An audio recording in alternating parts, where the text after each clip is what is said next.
হৃদয়ের মধ্যে যদি কোনো সামান্য অনুভূতি না হয়, চাচা ভাবা উচিত যে আপনার কলিজা নিশ্চয়ই পাথর। আজকে 40 বছর ধরে আপনি মসজিদে জুমার নামাজের বয়ান শুনেন, প্রত্যেক জুমা, বছরে 52 সপ্তাহ, এক বছরে কয় সপ্তাহ? তো 30 বছরে এবার কতগুলো সপ্তাহ? তো 30 বছর ধরে প্রত্যেক বছরে 52 সপ্তাহ জুমার বয়ান শুনেন আপনি, এরপরেও প্রত্যেক দিন বিড়ি খান, আপনার এটা কি কলজা? ঘটনাটা কি? আপনার দিল তো পাথর হয়ে গেছে, ভাবা উচিত। আপনি আজকে 40 বছর ধরে ইমাম দেখলেন, আলেম দেখলেন, হুজুর দেখলেন, মসজিদ মাদ্রাসা দেখলেন, আজান শুনলেন, আল্লাহর কোরআন দেখলেন, কত মানুষের জানাজা পড়লেন, কত লাশ দাফন করলেন। কই আপনি দিয়ে 60 বছর 70 বছর আপনি বিড়ি খান, আপনি এখনো চা দোকানে টেলিভিশন দেখেন। হ্যাঁ, আপনি তো শক্ত ডাকাত, আপনি কি ছোটখাটো হারামি? কথা বলেন। হ্যাঁ, নাহলে প্রতিবাদ করেন। আপনি কি ছোটখাটো হারামি নি? আপনি যে কত বছর ধরে টেলিভিশন দেখেন বলেন? তাহলে বোঝা গেল দিল পাথর হয়ে গেছে। একজন মোমেন, একজন মুসলমান এত লম্বা সময় গুনাহ করতে পারে না। গুনাহ হলেও পিছলা খাওয়ার মতো হইতে পারে, অর্থাৎ কেউ চলার পথে কখনো কখনো হুচট খায়, পিছলা খায়, আবার উঠে দাঁড়ায় যায়, কিন্তু তাই বলে মানুষ সারাক্ষণ পিছলা খায় না, মানুষ সতর্ক হয়ে যায়। আর পরে তাহলে গুনাহ হলে এক ধরনের পিছলা খাওয়া, যে কখনো ভুল হয়ে গেছে, কখনো গুনাহ হয়ে গেছে।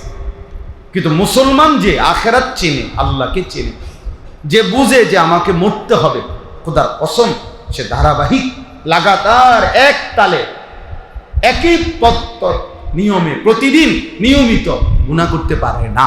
এটা কোনো মুসলমানের না। আপনি 30 বছর সুদ খাবেন, তোমার কি ডাকাইতে নাম? আমি কিসের মুসলমান?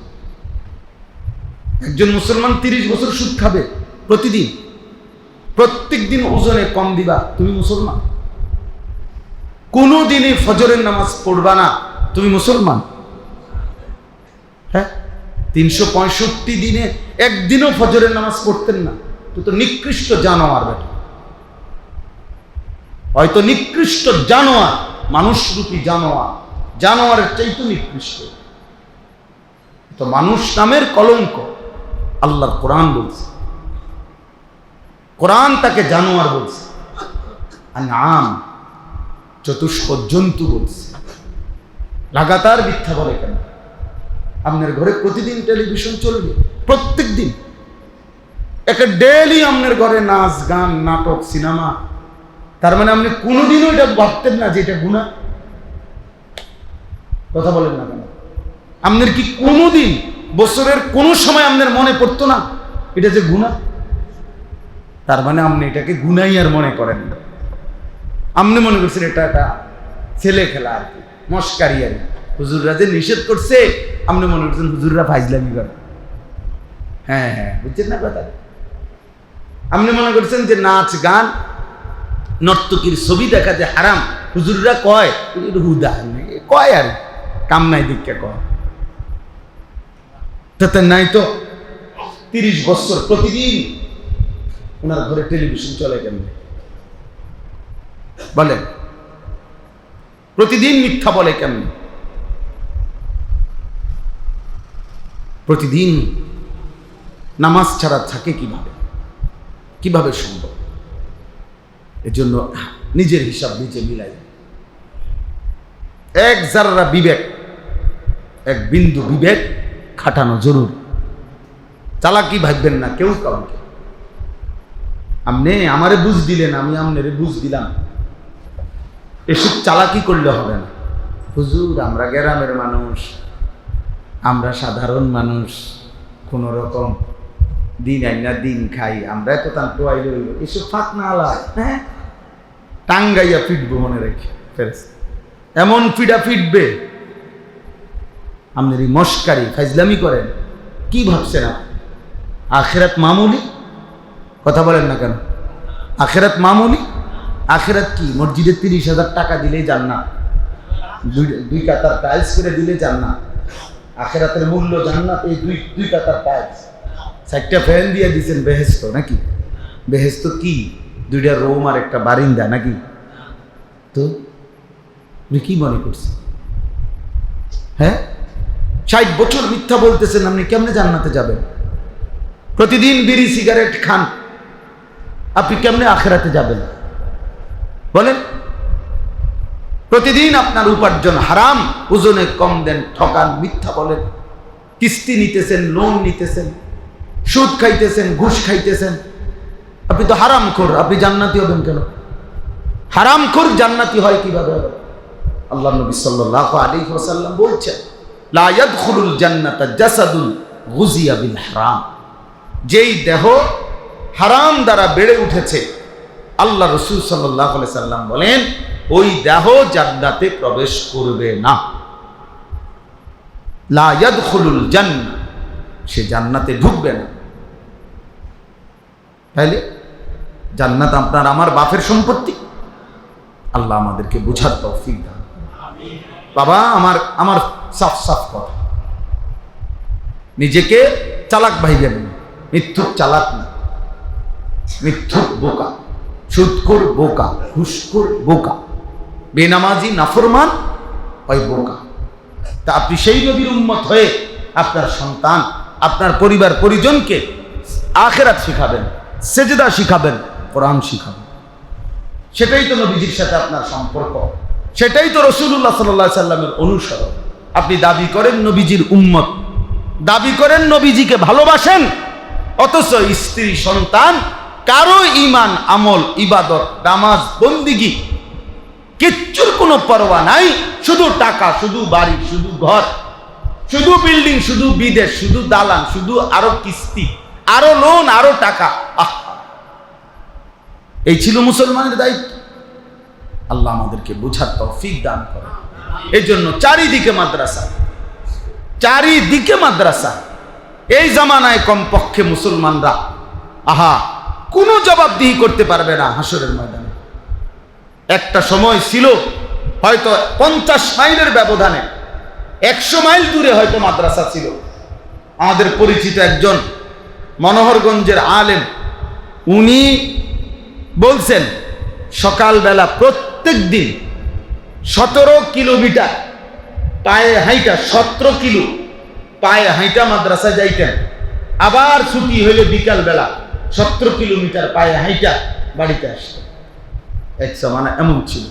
এখন 17 কিলোমিটার দূরে যাইতে হবে? কথা বলেন না কেন? তাইলে কিসের কারণে ছেলেটাকে দিন শিখাইতে পারলেন না?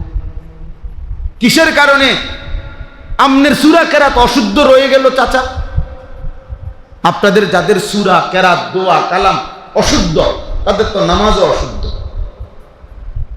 যার কোরআন শরীফ তেলাওয়াত শুদ্ধ নাই, তার নামাজ কোনোদিনও হয় না।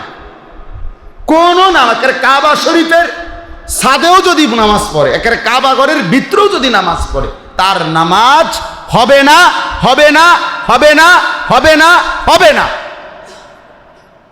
আমি বললাম, এবার জোয়ান হন আর বুড়া হন, 90 বছর হোক আর 900 বছর হোক আপনার বয়স, আপনাকে আপনার সূরা কেরাত শুদ্ধ করতে হবে। পুরা কোরআন শুদ্ধ না, ঠিক আছে, আপনি যে দূর সূরা কেরাত নামাজ পড়তে লাগে এর দূর ঠিক করবেন, এর দূর ঠিক করবেন। যদি বলেন সম্ভব না, না, অসম্ভব কোনো বিষয়ে আল্লাহ আদেশ করতে পারে না। আল্লাহ বলছে শুদ্ধ করো, অথচ আমনে কোন অসম্ভব, তাহলে তো এটা আল্লাহর উপরে এই অপবাদ দিলেন যে আল্লাহ আমাকে অসম্ভব বিষয়ের জন্য কি করছে, বাধ্য করছে, আর আল্লাহ এমনটা করতে পারে না। তাহলে বোঝা গেল সম্ভব। সম্ভব কি না বলেন? সম্ভব। আপনি কি কারণে আপনার চোখের সামনে মাদ্রাসা, এখানে মাদ্রাসা, ওইখানে মাদ্রাসা, চারিদিকে মাদ্রাসা, চারিদিকে আলেম আছে, চারিদিকে হুজুর আছে, চারিদিকে হাফেজ সাহেব আছে, মসজিদের ইমাম আছে, মসজিদের মুয়াজ্জিন আছে, চতুর্দিকে মাদ্রাসার নুরানির শিক্ষক আছে, হেফজখানার উস্তাদ আছে, এতগুলো আল্লাহর বান্দা থাকতে আপনি আল্লাহর কোরআন অশুদ্ধ নিয়ে, কোরআন অশুদ্ধ নিয়ে কবরে কেমনে গেলেন? আপনার শরম লাগে না? আপনি কেমনে দাঁড়াবেন? হ্যাঁ, এই জন্য দয়া করে দিন শিখেন, নামাজকে ঠিক করেন। ছোটবেলায় পড়ছেন মক্তবে, হ্যাঁ ভালো কথা, জীবন চলার পথে ভুল হইতে পারে, ভুল হইতে পারে, আবার শুধরাই দিলে কোনো সমস্যা। আমি এই গত বছরও রাত্রে 1:30 বাজে আমার খুলনার হজরত, বাংলাদেশের বড় বুজুর্গ, অনেক বড় একজন আল্লাহওয়ালা, আমার অন্যতম একজন মুরব্বী আরিফ বিল্লাহ হজরত মাওলানা মুফতি নুরুল আমিন সাহেব, রাত 1:30 বাজে হজরত আমার বাসায় মেহমান হিসাবে ছিলেন। আমি রাত্রে 1:30-2টার দিকে একাকী হজরতকে বললাম, হজরত আমি নামাজের রুকু সেজদা দেই, আপনি আমার একটু ঠিক করে দেন, দেখেন কোনো ত্রুটি আছে কিনা আমার নামাজ। হজরত পুরা নামাজ দেখে রুকুর সময় বলছে যে রুকুর এই হাত যে সোজা ধরে এভাবে, এটা একটু বাঁকা হয়ে যায়, এটা সোজা করেন, তাহলে এটা আমি ঠিক করছি।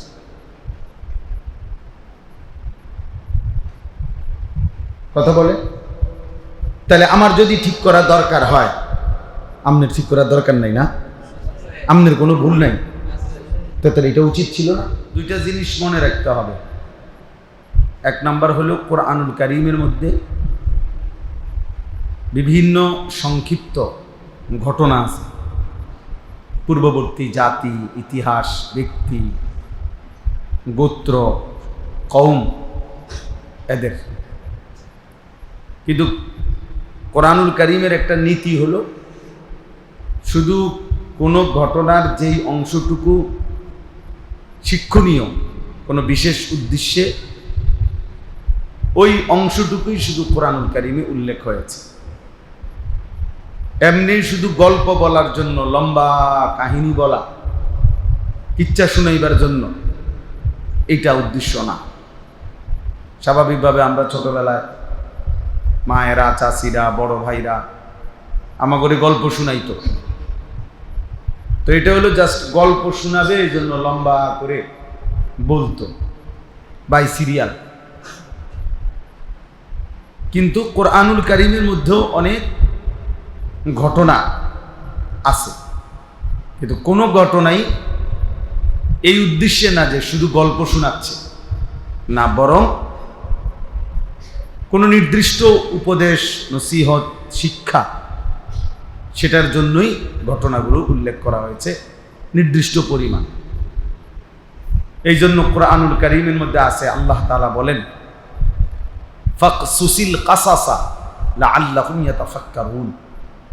হে নবী, আপনি আমার বান্দাদের নিকট ঘটনাবলী পূর্ববর্তী বর্ণনা করুন। কেন?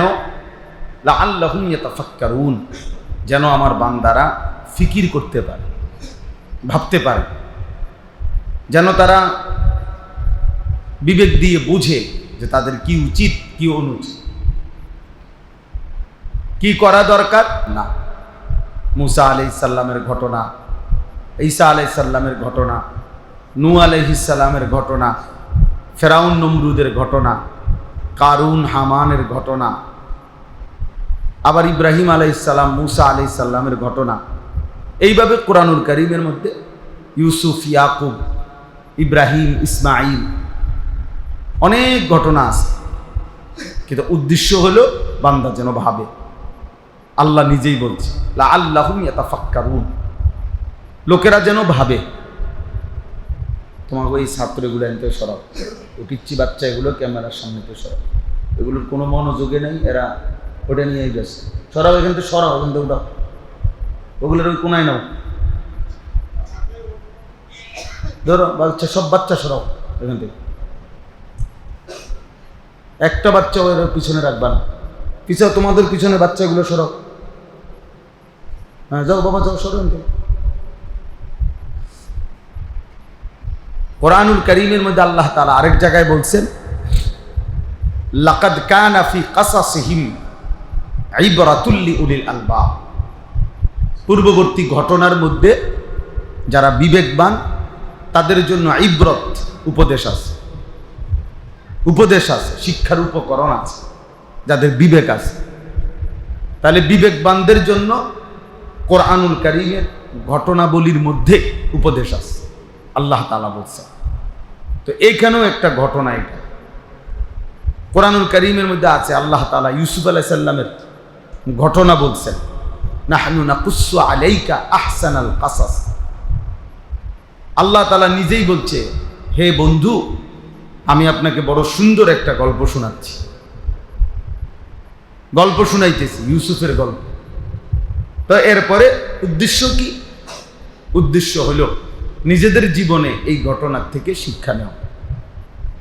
কোরআনুল কারীমের মধ্যে আছে আল্লাহ তাআলা বলছেন, আসহাবে কাহাফ, 7 জন যুবক যারা পূর্ববর্তী জামানায় আমাদের নবীজির আগে ঈমান আনছিল। সমস্ত দেশ রাষ্ট্রর সকলেই যখন মুশরিক ছিল, তখন মাত্র 7টা যুবক পূর্ণ ঈমানদার হয়েছিল। আল্লাহ তাআলা নবীজিকে বলছেন, তাদের গল্প আমি আপনাকে শোনাচ্ছি। নাহনু নাকুসসু আলাইকা নাবাআহুম, আল্লাহ তাআলা বলছে আমি তাদের ঘটনা আপনাকে শোনাচ্ছি। তাহলে কোরআনুল কারীমের মধ্যে এরকম বহু ঘটনা আছে। সমস্ত ঘটনার উদ্দেশ্য হলো আল্লাহর বান্দা যেন উপদেশ হাসিল করে, শিক্ষা অর্জন করে, এখান থেকে যেন পরবর্তী জীবন নিজের জন্য কিছু নিতে পারে। এজন্য ইতিহাসকে দর্পণ বলে, আয়না বলে।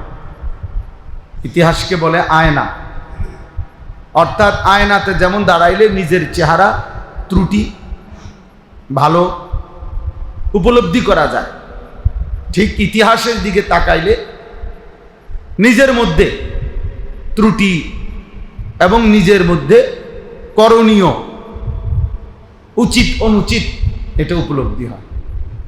যেমন আমরা নমরুদের ঘটনা শুনলাম, ফেরাউনের ঘটনা শুনলাম, এখান থেকে কিছু শিখলাম। আমরা আবার মুসা আলাইহিস সালাম, ইব্রাহিম আলাইহিস সালামের ঘটনা শুনলাম, সেখান থেকেও কিছু শিখলাম যে আমাদের জন্য এটা উচিত, এটা অনুচিত, এটা আমাদেরকে করতে হবে, এটা আমাদেরকে ছাড়তে হবে। আল্লাহর অনুগতদের পুরস্কার কি, অবাধ্যদের পরিণতি কি। এইভাবে আল্লাহ তাআলা কোরআনুল কারীমের মধ্যে ঘটনাবলী উল্লেখ করছে। তো এইখানেও একটা ঘটনা, কোরবানিকে কেন্দ্র করে আল্লাহ তাআলা এই ঘটনা উল্লেখ করছেন যেন আমরা এর থেকে সবক নিতে পারি, উপদেশ গ্রহণ করতে পারি। তাহলে ঘটনাটা কি, এটা সংক্ষিপ্ত আকারে আমি বলতেছি, আপনারাও জানেন, এরপরও আবারও বলা।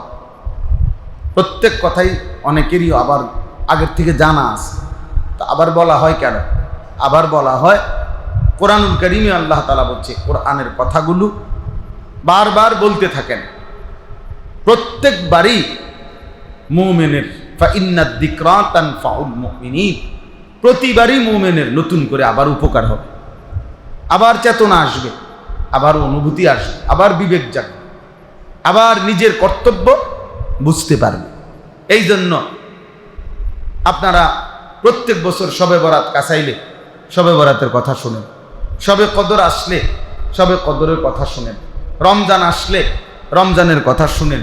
তো এগুলো তো একবার শুনছেন, যদি বলেন যে আবার কয় কীর্ত, আল্লাহ বলছে আবার বলতে, বারবার বলতে বলছে, ওয়াদাক্কির, আল্লাহ বলছে বারবার বলেন। যখনই বলবেন মুমিনের উপকার হবে, নতুন করে আরেকবার ভাববে যে আহারে কোরআন এভাবে বলছে, আমি কেন করছি না। এই কোনো একদিন হয়তো বিবেক জাগবে, অনুভূতি বাড়বে, তো আল্লাহর দয়া আর ফজল হলে আল্লাহর পথে চলে আসে, আল্লাহর পথে চলে আসে। এই জন্য ধারাবাহিক শুনতে হয়, ধারাবাহিক বলতে হয়, আল্লাহর কথাকে অমনোযোগী হইতে নাই। একটা পাথরের উপরেও যদি আপনার ধারাবাহিক পানি পড়ে, বৃষ্টির ফোঁটা পড়ে, তাহলে কিছুদিন পরে একটা সময় পাথরটাও ছিদ্র হয়ে যায়, মানে ধারাবাহিক পড়ার কারণে। তাহলে ঠিক এমনিভাবে কোনো কলিজার ভিতরে যদি কেউ ধারাবাহিক আল্লাহর কথা শুনতে থাকে, মনোযোগ দেয়, তো আজকে ছুটে গেছে, আজকে করতেছে না, আজকে করতেছে না, কিন্তু এই ধারাবাহিকতার বরকতে হয়তো একদিন আল্লাহ তাআলা দয়া করে আমলের তৌফিক দিয়ে একদিন জীবন বদলে যাবে। এই জন্য আল্লাহর কথার থেকে অমনোযোগী হইতে নাই। জুমার নামাজের বয়ান মনোযোগ দিয়ে শুনবেন। যে ইমাম সাহেব আপনার এলাকার হোক, ইমাম সাহেব পরিচিত কম হোক, সব বক্তা সব ইমাম সাহেবকে সবাই চিনতে হবে এটা জরুরি না। সারা পৃথিবী চিনতে হবে, সব সাহাবীকে সবাই চেনে না। কোরআনুল কারীমের মধ্যে শুধুমাত্র একজন সাহাবীর নাম আছে পুরা কোরআন, জায়েদ রাদিয়াল্লাহু তাআলা। জায়েদ ওনার নাম, নবীজির পালক পুত্র ছিলেন জায়েদ ইবনে হারেসা। জায়েদ ওনার নামটাই আছে কোরআন শরীফ। ফালাম্মা কাদা যাইদুম মিনহা ওয়াতারা। তাহলে নবীজির সাহাবী কি একজন? কথা বলেন না তো বাকিদের নাম নাই কেন? বাকিদের কারো নাম নাই। আবু বকরের নাম কোন? ওমরের নাম নাই তো কোরআন, ওসমানের নাম নাই, আলীর নাম নাই, হাসান হুসাইনের নাম নাই, তো ওনারা ব্যর্থ। কথা বলেন না কেন? কোরআনুল কারীমের মধ্যে 25 জন নবী এবং রাসূলের নাম আছে। কয়জন? তো নবী রাসূল কি মোট 25 জন? তো 1,24,000 নবী রাসূল। এই বর্ণনাটাও যদি ধরা হয় তাহলে 1,24,000 নবীর নাম কোরআন শরীফে আছে। তো যাদের নাম নাই, কেউ চিনে না, যাদের নাম কেউ জানে না, ওনারা ব্যর্থ। তাইলে এটা বোঝা দরকার, সবাই চিনতে হবে জরুরি। আমনে গো ইমাম সাহেব, আমরা ইমাম সাহেব আর কি করব? ওখানে কি করবো? উনি কিছু জানে না নাকি? কিছু যদি না জানে তাহলে ওনারা রাখলেন কেন? আর জানলে শুনবেন না কেন? কথা বোঝে না। যদি ইমাম সাহেব অযোগ্য হয় তারা রাখছেন কেন? আর যদি যোগ্য হয় শুনবেন না কেন? বলে এই জন্য এটা ইনসাফ থাকা উচিত। ইনসাফ থাকা উচিত। অনেক মুসল্লি আছেন ইমাম সাহেবের ব্যাপারে তুচ্ছতাচ্ছিল্য মানুষ। ইমাম সাহেব মানুষ আর জানি কি না? আমনে জানেন, আপনি যে চা দোকানে বসা বিড়ি খান, এটা খুব ভালো কাজ। আপনি বহুত বড় পণ্ডিত, আপনি আজকে বুড়া হইয়া গেছেন, আপনি বিড়ি খানা ছাড়তে পারছেন না, আপনি গপ মারেন, ইমাম সাহেবের বদনাম করেন।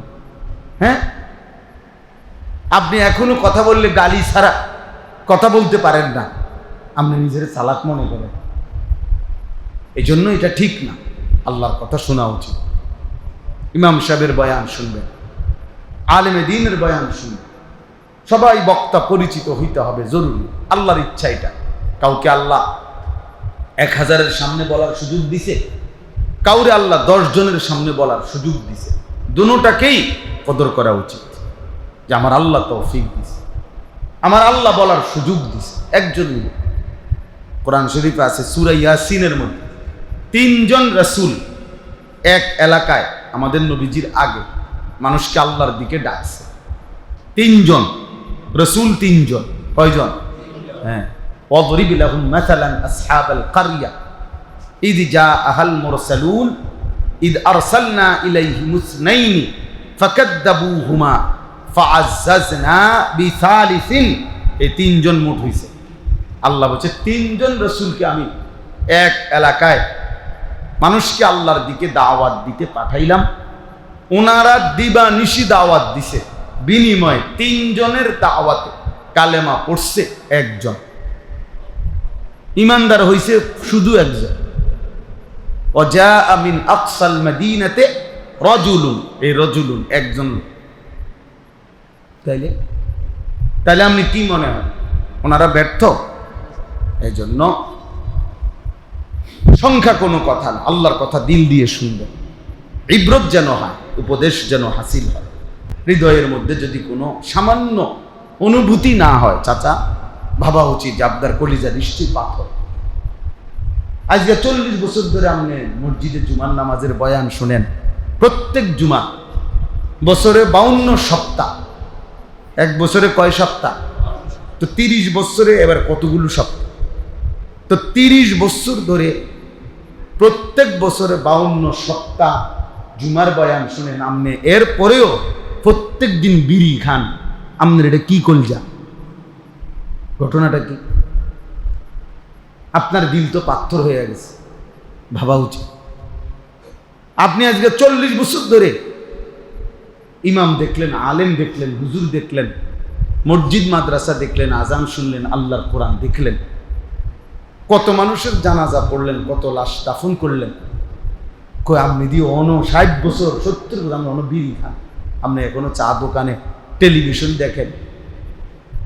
আপনি তো শক্ত ডাকাত, আপনি কি ছোটখাটো হারামি? কথা বলেন। নইলে প্রতিবাদ করেন।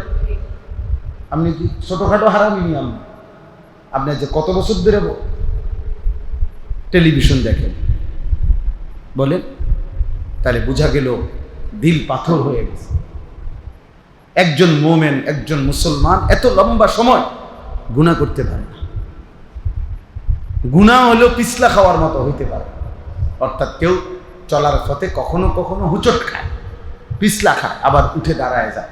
কিন্তু তাই বলে মানুষ সারাক্ষণ পিছলা খায় না, মানুষ সতর্ক হয়ে যায়। আর পরে তাহলে গুনাহ হলে এক ধরনের পিছলা খাওয়া, যে কখনো ভুল হয়ে গেছে, কখনো গুনাহ হয়ে গেছে। কিন্তু মুসলমান যে আখিরাত চেনে, আল্লাহকে চেনে, যে বুঝে যে আমাকে মরতে হবে, খোদার কসম সে ধারাবাহিক লাগাতার এক তালে একই পত্তর নিয়মে প্রতিদিন নিয়মিত গুনাহ করতে পারে না। এটা কোনো মুসলমানের না। আপনি 30 বছর সুদ খাবেন, তোমার কি ডাকাইতে নাম? আমি কিসের মুসলমান?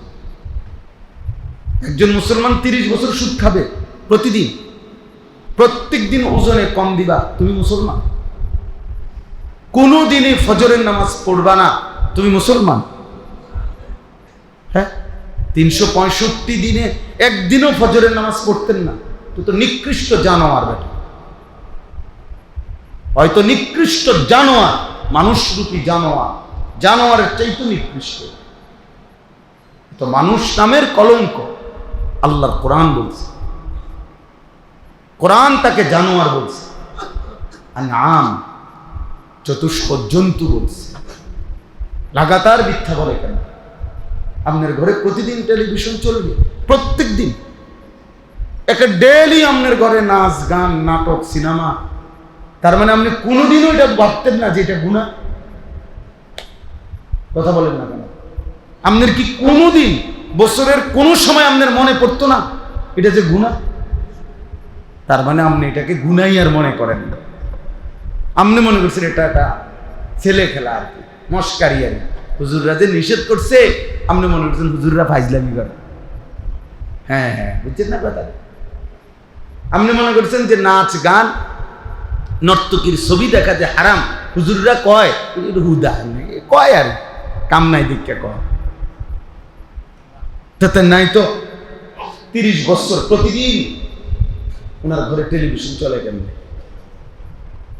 বলেন? প্রতিদিন মিথ্যা বলে কেমন? প্রতিদিন নামাজ ছাড়া থাকে কিভাবে? কিভাবে সম্ভব? এজন্য নিজের হিসাব নিজে মিলাই। এক জাররা বিবেক, এক বিন্দু বিবেক খাটানো জরুর। চালাকি ভাববেন না কেউ কাউকে। আপনি আমারে বুঝ দিলেন, আমি আপনারে বুঝ দিলাম, এসব চালাকি করলে হবে না।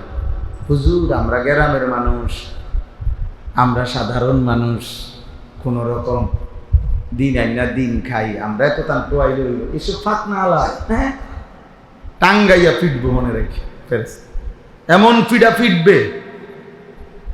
আপনার এই মস্কারি ফাইজলামি করেন, কি ভাবছেন আপনি? আখিরাত মামুলি? কথা বলেন না কেন? আখিরাত মামুলি? আখিরাত কি? মসজিদে 30,000 টাকা দিলেই জান্নাত, দুই কাতার টাইলস করে দিলে জান্নাত। আখিরাতের মূল্য জান্নাত, এই দুই কাতার টাইলস, 4টা ফ্যান দিয়ে দিচ্ছেন বেহেশত নাকি?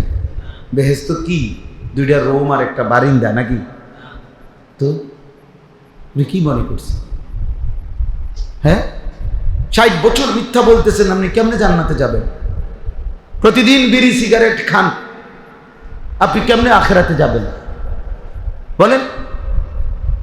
প্রতিদিন আপনার উপার্জন হারাম, ওজনে কম দেন, ঠকান, মিথ্যা বলেন, কিস্তি নিতেছেন, লোন নিতেছেন, সুদ খাইতেছেন, ঘুষ খাইতেছেন, আপনি তো হারামখোর। আপনি জান্নাতি হবেন কেন? হারামখোর জান্নাতি হয় কিভাবে? আল্লাহ নবী সাল্লাল্লাহু আলাইহি ওয়াসাল্লাম বলছেন, লা ইয়াদখুলুল জান্নাতা জাসাদুন গুযিয়া বিল হারাম। যেই দেহ হারাম দ্বারা বেড়ে উঠেছে, আল্লাহ রাসূল সাল্লাল্লাহু আলাইহি সাল্লাম বলেন ওই দেহ জান্নাতে প্রবেশ করবে না। লা ইয়াদখুলুল জান্নাহ, সে জান্নাতে ঢুকবে না। তাহলে জান্নাত আপনার আমার বাপের সম্পত্তি। আল্লাহ আমাদেরকে বুঝার তৌফিক দান।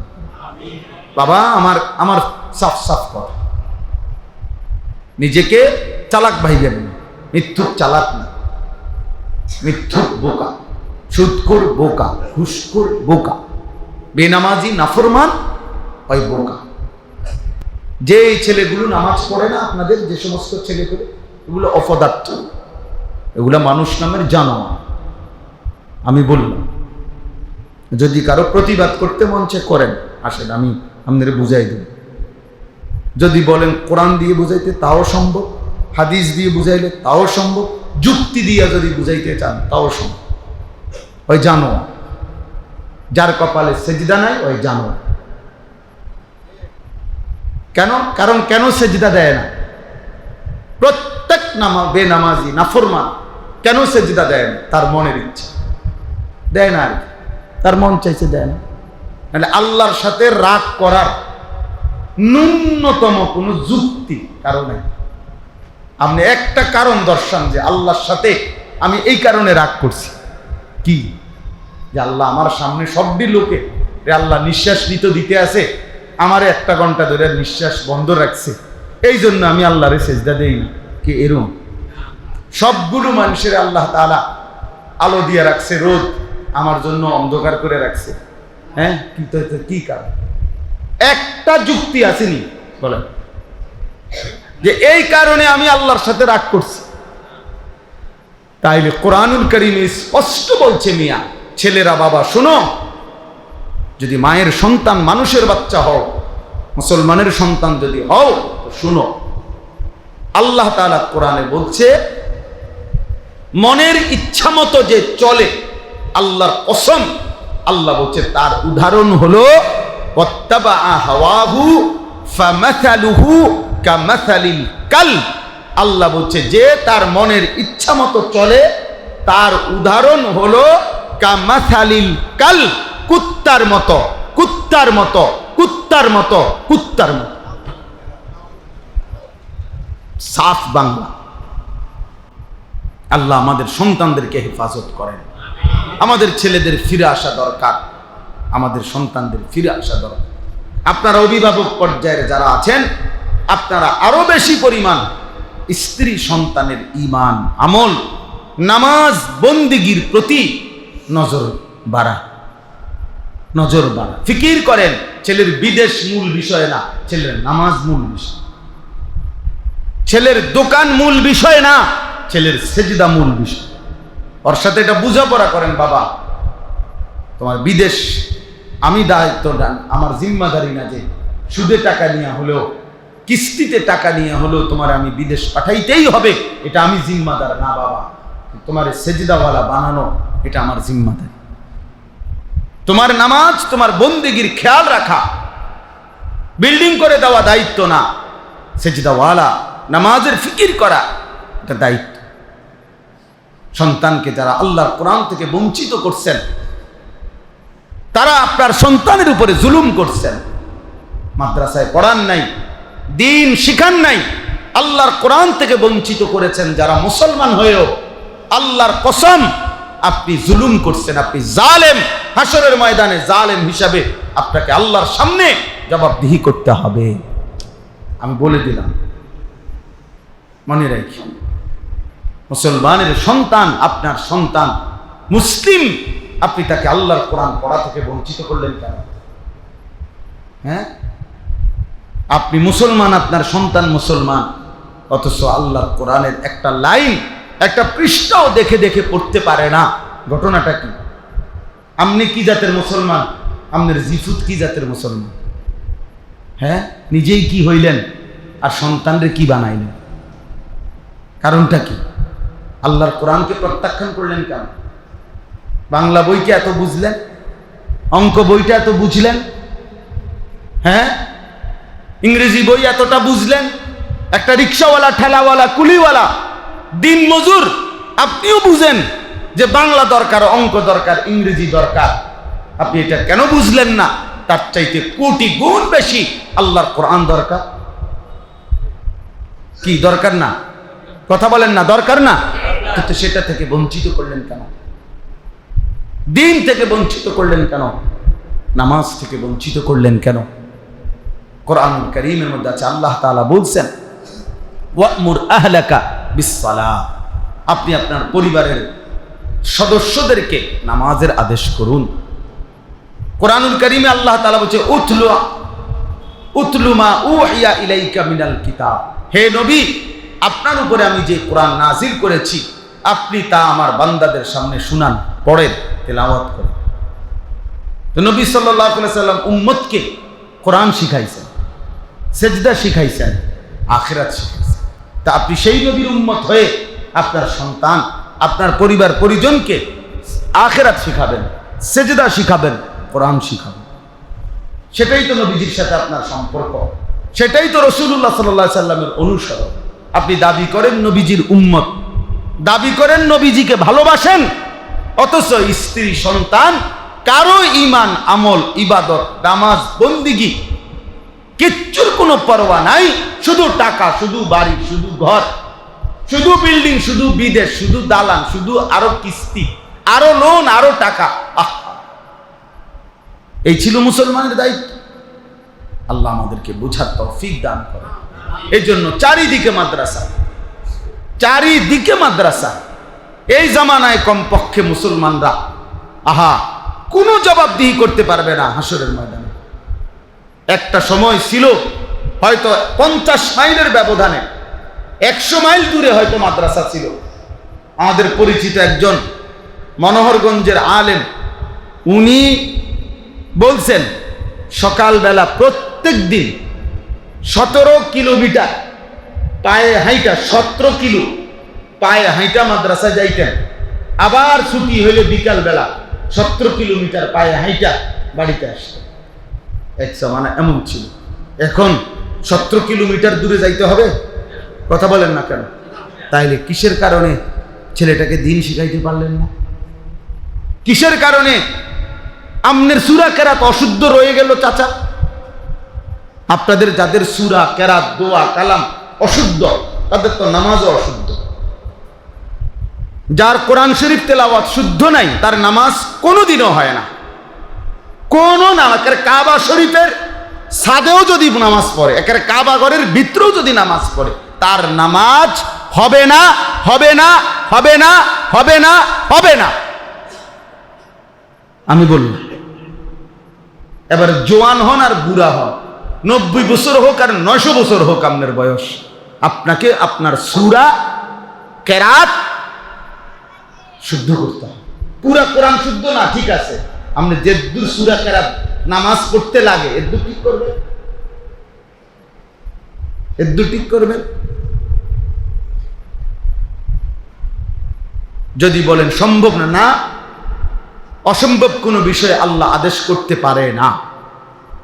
আল্লাহ বলছে শুদ্ধ করো, অথচ আমনে কোন অসম্ভব, তাহলে তো এটা আল্লাহর উপরে এই অপবাদ দিলেন যে আল্লাহ আমাকে অসম্ভব বিষয়ের জন্য কি করছে, বাধ্য করছে, আর আল্লাহ এমনটা করতে পারে না। তাহলে বোঝা গেল সম্ভব। সম্ভব কি না বলেন? সম্ভব।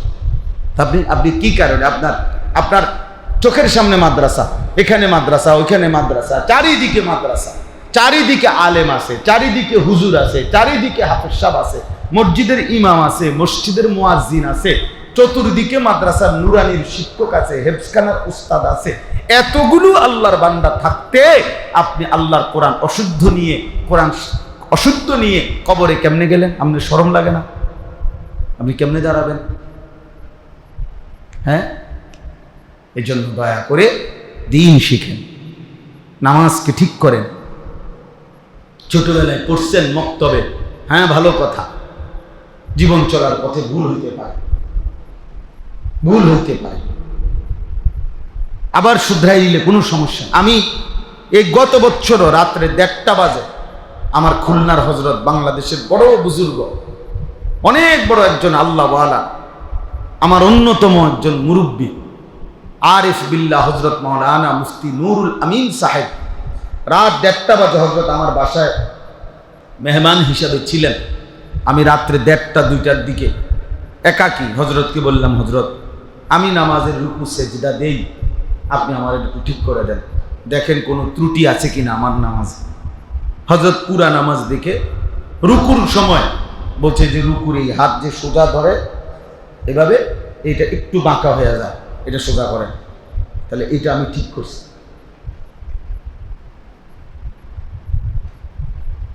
কথা বলে, তাহলে আমার যদি ঠিক করা দরকার হয়, আপনার ঠিক করার দরকার নাই না? আপনার কোনো ভুল নাই, তাহলে এটা উচিত ছিল না? একজন আলেমকে দেখানো যে হুজুর আমার ওযুটা হয়নি, কিন্তু সানসে আমার রুকুটা হয়নি, আমার সেজদাটা হয়নি, হতে পারে সামান্য একটু বেখেয়ালির কারণে আমি হয়তো অজান্তে আমার সবটা নামাজ কি হয়ে গেছে, বাদ হয়ে গেছে। তখন একটু যদি আমার ধরাই দিত, হয়তো আমার এটা আজীবনের জন্য কি হয়ে যাইত, ঠিক হয়ে যাইত, সহজ ছিল। এই জন্য আমি অনুরোধ করি, দিন শিখেন, এই ইসলাহি মজলিস ধারাবাহিক করেন, জুম্মার বয়ান ধারাবাহিক শুনেন, ওলামায়ে কেরামের কাছে নিয়মিত আসা যাওয়া করেন। স্কুল পড়ুয়া, কলেজ পড়ুয়া ছেলে, তোমাদের কাছে বলি ভাই, বৃহস্পতিবারে পড়ো একটু, শুক্রবার দিন একটু সময় বাহির করো, শনিবার দিন একটু সময় বাহির করো। ব্যবসায়ী ভাই, আপনি একটা সময় বাহির করেন। বয়স্ক চাচারা, আপনারা আপনাদের ইমাম সাহেবের সাথে সম্পর্ক করেন। এশার নামাজের পরে আধা ঘন্টা সূরা কেরাত মস্ক করেন, ফজরের নামাজের পরে মস্ক করেন, আসরের নামাজের পরে মস্ক করেন। না যাইয়েই আসতে মানে সালামটা ফিরাইতে দেরি, সাদওয়ানে এবার আব্বা বসে গেছে, সাদওয়ানে গিয়ে বসে বসে এবার 14 গোষ্ঠীর যত গপ গীবত, সারা এলাকার পুরা ইউনিয়নের যত গীবত, যত শেকায়েত, যত বিড়ি বন আর যত ফালতু কথা, এ বসে বসে বসে বসে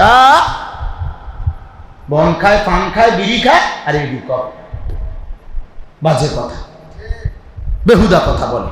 অথচ এটুকু সময় 3 মাস চেষ্টা করলে 10টা সূরা ঠিক হয়ে যেত, রুকুটা ঠিক হয়ে যেত, আখিরাতটা সুন্দর হয়ে যাইত। না, আখিরাত তো যে কিছুই মনে করে না। তাহলে চেষ্টা করবেন তো ইনশাআল্লাহ? আমি অনুরোধ করি, আমার এই মাওলানা আশরাফ, আপনাদের এই সিংহারি খোলা যেই মাদ্রাসায় নতুন করে তাকে আমি পাঠাইছি, আজকেও আমি মাদ্রাসায় এসে বসছি, মাদ্রাসায় বলছি, মাদ্রাসার ছাত্র সংখ্যা, শিক্ষক সবকিছু আমি শুনছি। এখন আমি বলছি, আগামী সামনে কোন ওস্তাদ মাদ্রাসার নতুন করে আমারে না জিজ্ঞাসা করে নিবা না ইনশাআল্লাহ। আর বলছি যে আমি আরো যা বলার দরকার বলবো ইনশাআল্লাহ, কিন্তু সে একজন উপযুক্ত আলেম, আমি নিজে তাকে দিছি, আমার ঘনিষ্ঠ সাগরিদ। তো এই জন্য বললাম যে একজন আলেমের দিন থেকে আপনারা আরো উপকৃত হন, আরো মসজিদের ইমাম সাহেব, ওলামায়ে কেরাম, যার যে ওইখানে মাদ্রাসা আছে, কি মাদ্রাসার নাম ওইটা? হ্যাঁ জি, ওইখানেও তো আমি গেছি মাহফিলে, ওই যে ওই হুজুর আসছে যে মাদ্রাসার হুজুর, হ্যাঁ মাশাআল্লাহ। তো ওই মাদ্রাসা আছে, ওইখানে ভালো ভালো আলেম আছে, আপনি জান ওনার কাছে 2টা সূরা ঠিকেন। হ্যাঁ না, হেতারগো মাদ্রাসা, আমি কীর্তন দেখেন, আরে বাপরে হেতারগো মাদ্রাসা, অমুকের মাদ্রাসা, আমগো গীতা, আমনের গীতা মানে মাদ্রাসা কারো আব্বা? কথা বলেন না কেন? মাদ্রাসা আল্লাহর জন্য, কেউ করতে পারে, কিন্তু তার মানে এটা উনি কিনা লইছে, এটা আমার পকেটের জিনিস, আল্লাহর জন্য। আল্লাহ আমাদেরকে তৌফিক দান করেন, আপনাদের ছেলেদেরকে, আপনাদের সন্তানদেরকে এই সিংহারি খোলা মাদ্রাসায় আবার ভর্তি করা, নতুন করে আরেকবার ভাবেন, আরেকবার ফিকির করেন, নিজেদের সন্তানকে বঞ্চিত করবেন না। আল্লাহ আমাদেরকে তৌফিক দান করেন। সর্বশেষ কথা হলো, এই আয়াত থেকে শুধু একটা কথা শুধাইতে চাই, তাইলেই আমার কথা শেষ। এখানে কোরবানি আমরা সবাই বুঝি, আলহামদুলিল্লাহ আমরা কোরবানি করেও থাকি, হজ আমরা করি, নামাজ, রোজা, যাকাত আলহামদুলিল্লাহ কম বেশি আমরা যেটুকু ইবাদত পালন করি। একটা কথা শুধু বলতে চাই, সেটা হলো এখানে একটা কথা আছে, ইন্নামা ইয়াতাকাব্বালুল্লাহু মিনাল মুত্তাকিন, এই কথাটাই বলতে চাই। হাবিল কাবিল তারা 2 ভাই, তো তারা যখন তাদের মধ্যে দ্বন্দ্ব হয়েছে, তখন আদম আলাইহিস সালাম এই বিবাহ নিয়ে গন্ডগোল হওয়াতে তাদেরকে কোরবানি করতে বলছে। তো হাবিল একটা দুম্বা কোরবানি করছে, কোরবানি মানে আল্লাহর জন্য পেশ করছে, একবারে এখনকার মতো এই নিয়ম মাফিক জবাই করতে হবে এটা ছিল না বিধান। প্রিয় কোনো বস্তু নির্দিষ্ট কোনো জায়গায় রেখে আসা, এটাই ছিল কোরবানি। বুঝছেন না কথাটা? যার কাছে যেটা প্রিয় উত্তম। তো হাবিলের কাছে সবচেয়ে উত্তম প্রিয় বস্তু ছিল তার একটা দুম্বা, সে দিছে। কাবিলের কাছে কিছু কৃষিজাত গম, শস্য, গাছ, ধান, এরকম এগুলো সে একসাথ করে এগুলো রাইখা আসছে। তো দেখেন আল্লাহ তাআলা তখনকার সময়ে বিধান ছিল আসমান থেকে আগুন আইসা যার রেখে যাওয়া কোরবানি প্রিয় বস্তু জ্বালায় দিবে তারটাই গ্রহণযোগ্য, আর যারটা জ্বালাবে না পড়ে থাকবে যেমনি আছে এমনি, তারটা কি হয় নাই, কবুল হয়। আচ্ছা একটাবার চিন্তা করেন চাই যে আমগো অবস্থা যদি হইতো, একটু রাখেন, একটু এই কথাটাকে চিন্তা করে। হ্যাঁ, আমরা কোরবানি করবার পরে রাইতে ঘুমাইয়া যদি সকালে গিয়ে আরেকবার সবাই চেক দিতাম যে কার কার গরু জ্বালাইছে আর কারটা জ্বালাইছে না, কি বেজ্জতিটা হইল হইলে, তখন পুরা গ্রাম শক্তি মানুষে বলতো লম্বা লম্বা কথা কও। হ্যাঁ, গপ মারতে সময় তো একবারে দুনিয়া লইয়া গপ মারো, তখনই তো প্রমাণ হয়ে গেছে বেটা তোর অবস্থা কি বাটপার, ও যে পড়ে রয়েছে তোরটা জায়গা। আহ, আল্লাহ দয়া করে আমাদেরকে কত বড় ইহসান করেছে, ইহসান করেছে। তো বলতেছিলাম কাবিল তার কোরবানি কবুল হয় নাই, হাবিলের কোরবানি কবুল হয়েছে। তাহলে এখানে একটা লক্ষণীয় বিষয় হলো, শুধু এই কথাটা বুঝাইতে চাই, হাবিল দুম্বা কোরবানি দিছে মানে রাখে আসছে, কাবিল কিছু ফসল রেখে আসছে। তাহলে মূলত দুম্বা নাকি ফসল এটার ভিত্তিতে কবুল না, যে এবারটা দুম্বা দেওয়াতে কবুল হয়েছে আর হেবড়া ঘাস রাখাতে বা ফসল রাখাতে কবুল হয় নাই, বিষয়টা কি না, এর ভিত্তিতে। বরং এখানে এই দুই কোরবানির মধ্যে কার কোরবানিতে তাকওয়া ছিল, গুনাহ মুক্ত ছিল, এইটা হলো মূল বিষয়। হাবিলের শতভাগ সে গুনাহমুক্ত ছিল। হাবিল এমন কোনো দাবি করে নাই যেটা আল্লাহর বিধানের পরিপন্থী, হাবিল এমনটা চায় নাই যেটা নবীর বিরোধী, হাবিল এমনটা চায় নাই যেটা মা বাবার আদেশের বিরোধী। বরং কাবিল বলছে আমি আমার সাথের বোনটাকে বিবাহ করব, আমার এর প্রতি আমি আসক্ত, তো এই সাথের বোন বিয়ে করবে, এই কথাটা আল্লাহর হুকুমের বিরোধী। কাবিল বলছে আমি আল্লাহর হুকুম মানি না, আমার নারী দরকার, এই বেডি দরকার। নাউজুবিল্লাহ। দুই, আদম আলাইহিস সালাম একজন নবী, নবী কিনা, তো এই নবী হিসেবে উনি বলছেন কাবিলকে তুমি এই বোন বিয়ে করতে পারবা না, তুমি হাবিলের সাথে বোন বিয়ে করবা। সে বলছে আমি নবীর বিধানও মানি না।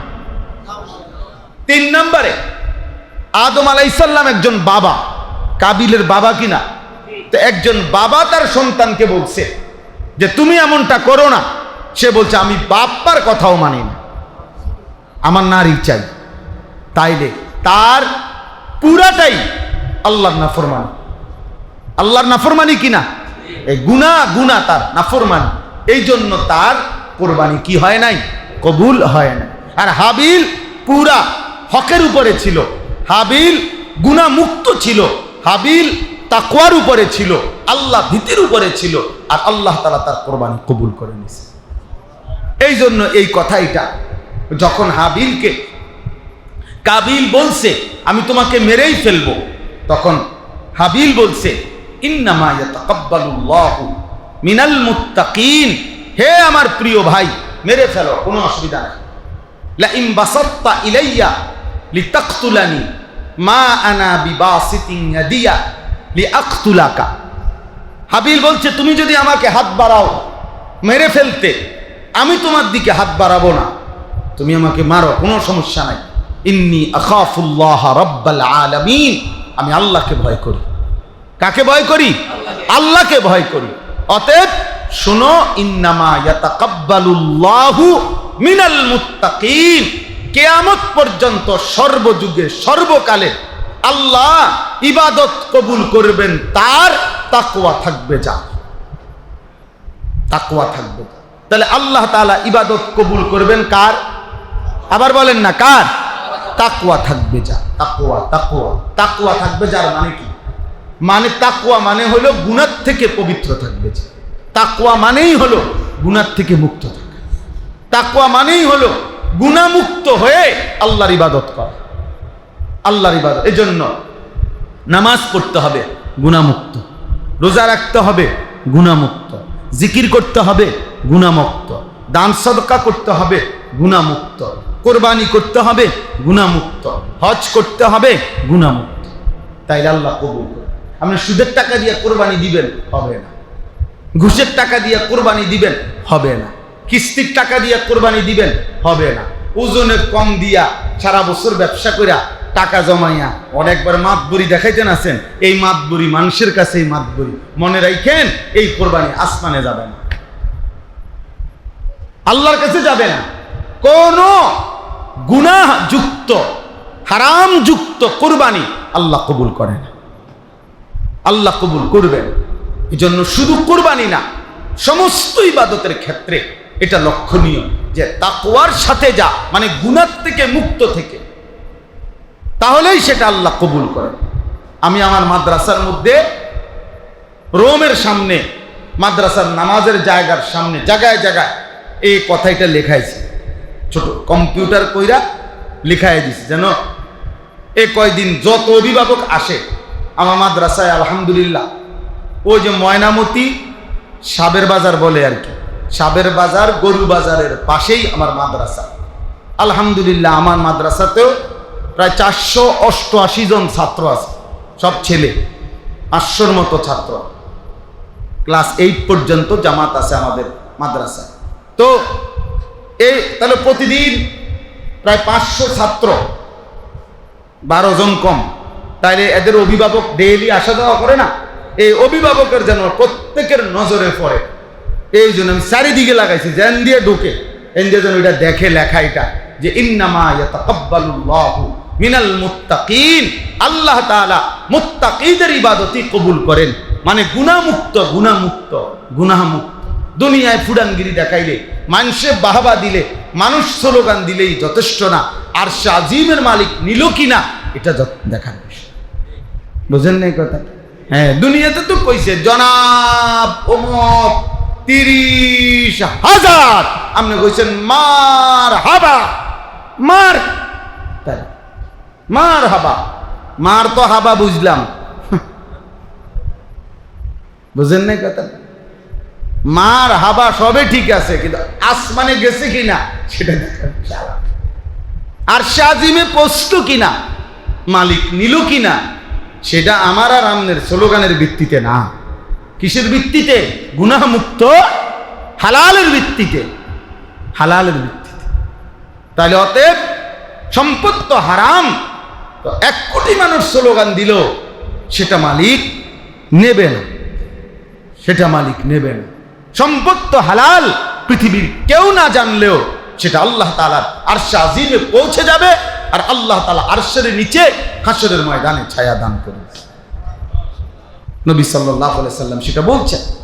এই জন্য আমরা প্রত্যেকেই আজকে এই শেষ কথা এতটুকুই, গুনাহমুক্ত জীবন দরকার। কি দরকার বলেন? যুবক ভাই, ছেলেরা, তোমরা যে কয়জন বাবা শুনছো, আমার প্রিয় ভাই, আমার ছোট ভাই, গুনাহ ছেড়ে দাও। নারী দেখা, ছবি দেখা, অশ্লীল দৃশ্য দেখা, মোবাইলের উলঙ্গ ছবি দেখা বন্ধ করো বাপ, বন্ধ করো। আমি প্রত্যেক দিন বলি, আমার খুব ভয় হয়। মনে করেন যে সমস্ত ছেলে, যে সমস্ত মেয়ে এশার নামাজও পড়ে নাই, ফজরের নামাজও পড়ে না, সারা রাত নারী, ছবি, গল্প, মোবাইলের অশ্লীল দৃশ্য, হারাম দৃশ্য দেখতে দেখতে ঘুমায় গেল, তাদের কিন্তু শরীর নাপাক, বীর্যপাত হয়, ফলে শরীর নাপাক হয়ে যায়। তাহলে এই নাপাক শরীর নিয়ে এই নাফরমান যে ঘুমায় রইল, যদি এই রাত আর ভোর না হয়, যদি তার আর ঘুম না ভাঙে, যদি রাত গভীরের কোনো দুশ্মনের অদৃশ্য বোমার আঘাতে সে উড়ে যায়,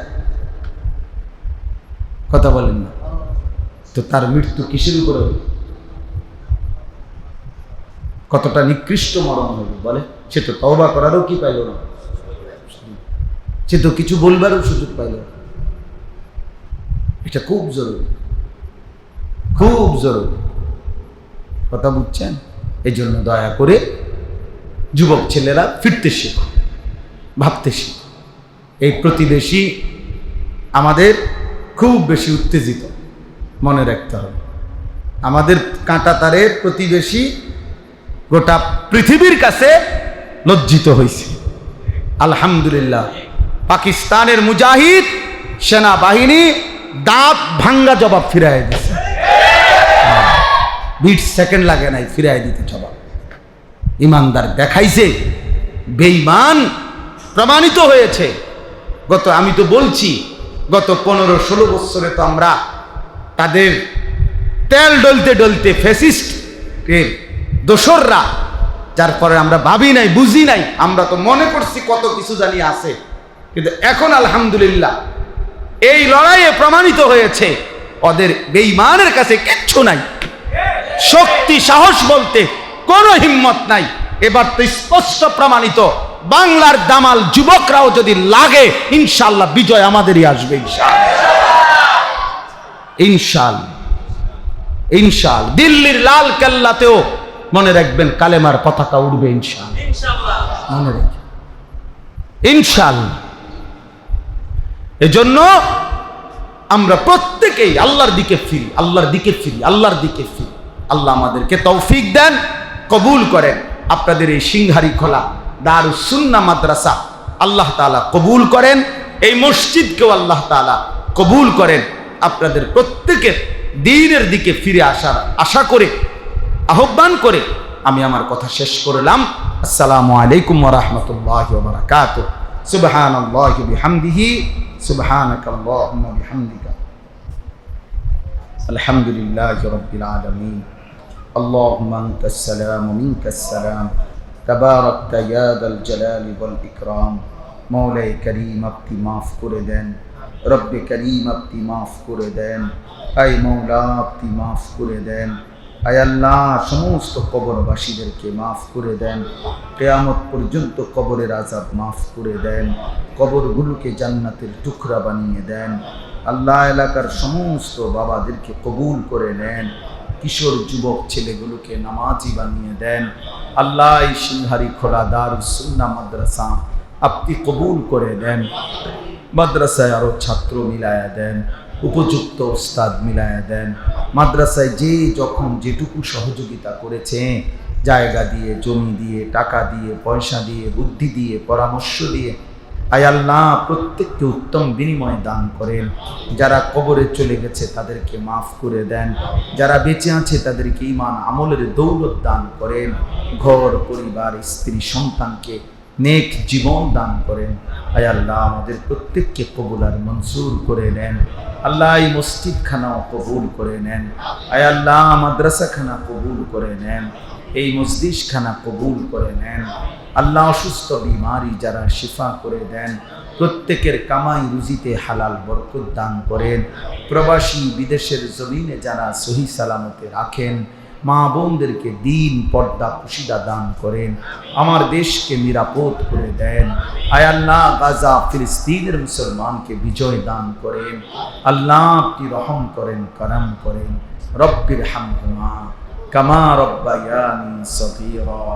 রব্বানা হাব লানা মিন আজওয়াজিনা ওয়া যুররিয়াতিনা কুররাতা আ'য়ুন ওয়াজআলনা লিল মুত্তাকিনা ইমামা। সুবহান রাব্বিকা রাব্বিল ইজ্জাতি আম্মা ইয়াসিফুন ওয়া সালামুন আলাল মুরসালিন ওয়ালহামদুলিল্লাহি রাব্বিল আলামিন। মুহাম্মাদান আবদুহু ওয়া রাসূলুহু আম্মা বা'দ فأعوذ بالله من الشيطان الرجيم. بسم الله الرحمن الرحيم.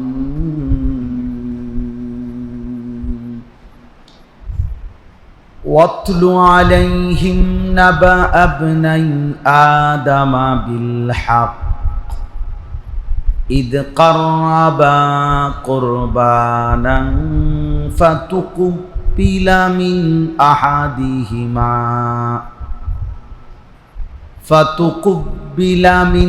أحدهما ولم يتقبل من الآخر قال لأقتلنك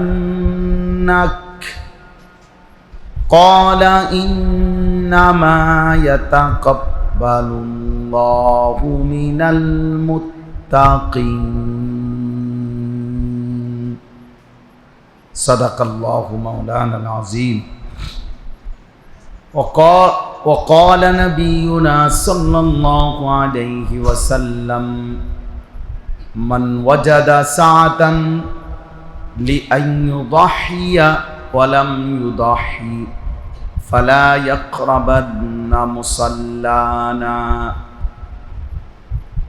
اللهم صل على محمد وعلى آل محمد كما صليت على إبراهيم وعلى آل إبراهيم إنك حميد مجيد اللهم بارك على محمد وعلى آل محمد كما باركت على إبراهيم وعلى آل إبراهيم إنك حميد مجيد سبحانك لا علم لنا إلا ما علمتنا إنك أنت العليم الحكيم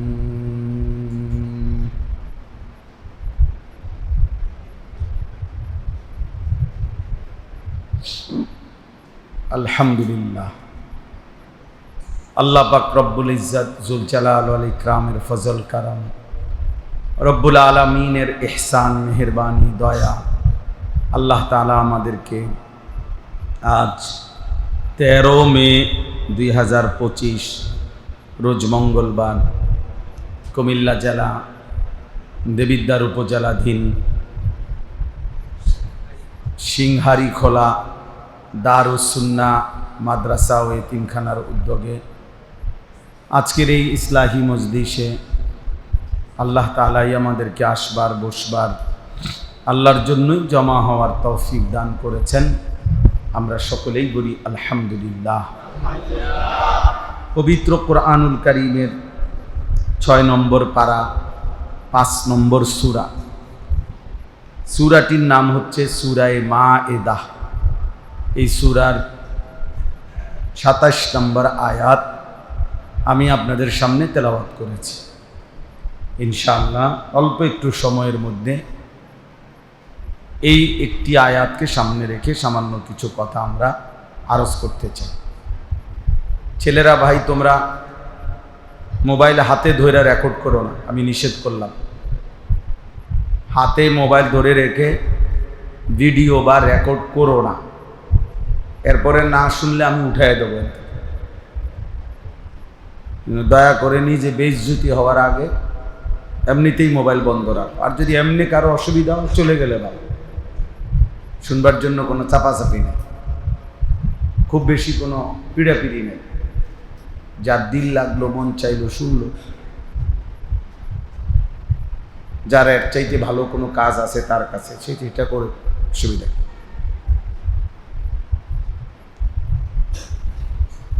এই জন্য কোরআনুল কারীমের এই আয়াতটি কোরবানিকে উপলক্ষ করে। এই পৃথিবীর ইতিহাসে প্রথম কোরবানির যে শুরু, সেই ঘটনাটা আল্লাহ তাআলা এখানে উল্লেখ করছে এবং এই ঘটনা উল্লেখের মাধ্যমে কোরবানি সহ সমস্ত ইবাদতের ক্ষেত্রে একটা চূড়ান্ত মূলনীতি ঘোষণা করছে।